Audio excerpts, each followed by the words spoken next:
Septicémie à méningocoque, une maladie à connaître.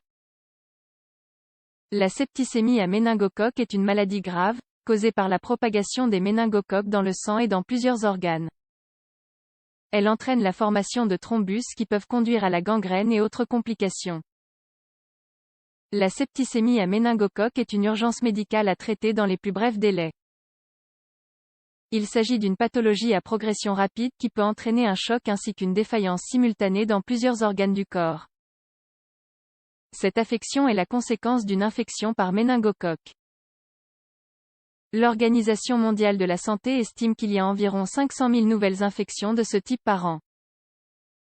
Parmi les personnes qui développent une septicémie à méningocoque, une proportion de 20 à 50% meurt. La maladie méningococcie. La méningococcie est une maladie provoquée par un méningocoque. Il s'agit d'une bactérie qui cause des maladies graves et qui se propage par contact avec les gouttelettes expulsées par une personne infectée, en toussant ou en éternuant.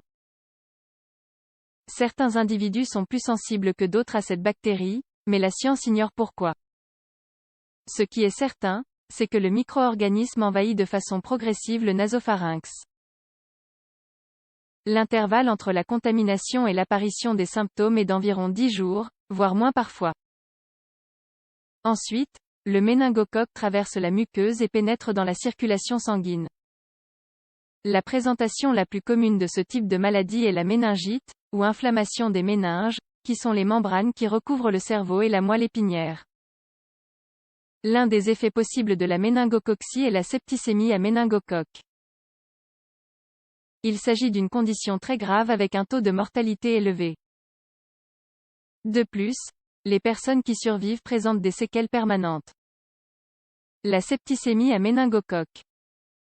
La septicémie à méningocoque est une forme de choc septique.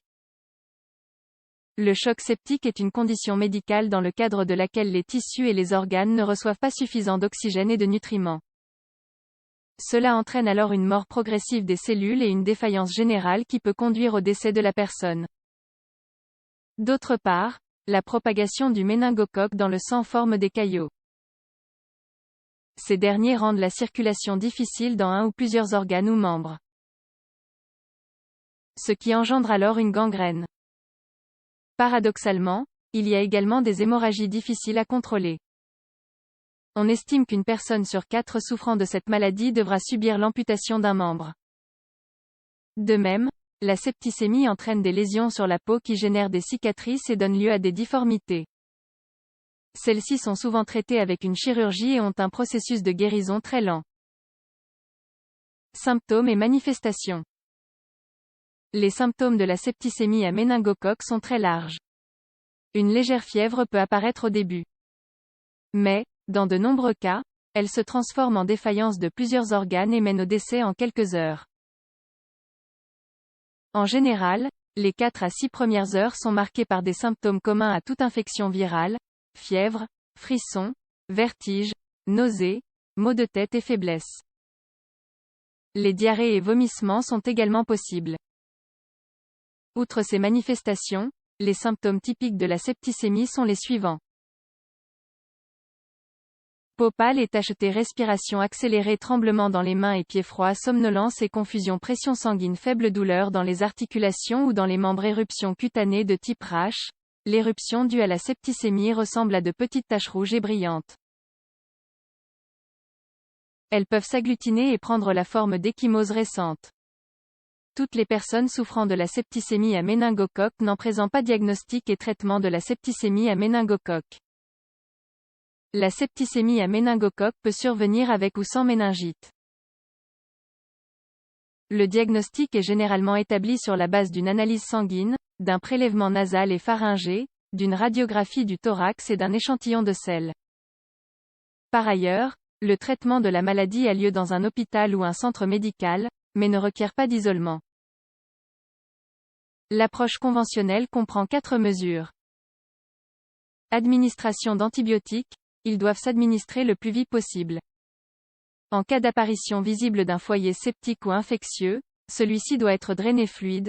L'hydratation parentérale est effectuée pour remplir l'espace vasculaire et maintenir la pression sanguine. de façon à prévenir une hypotension extrême. Utilisation de médicaments vasoactifs. Ces médicaments neutralisent les changements cardiovasculaires qui sont le résultat de l'inflammation provoquée par la septicémie. Mesure de maintien des fonctions vitales. Cela comprend l'administration d'oxygène, une intubation trachéale et la ventilation mécanique. En cas d'hémorragie, on utilise souvent des coagulants et du plasma frais congelé. Prévention de la septicémie à méningocoque. La prévention de la septicémie à méningocoque consiste principalement à éviter la propagation d'une maladie à méningocoque.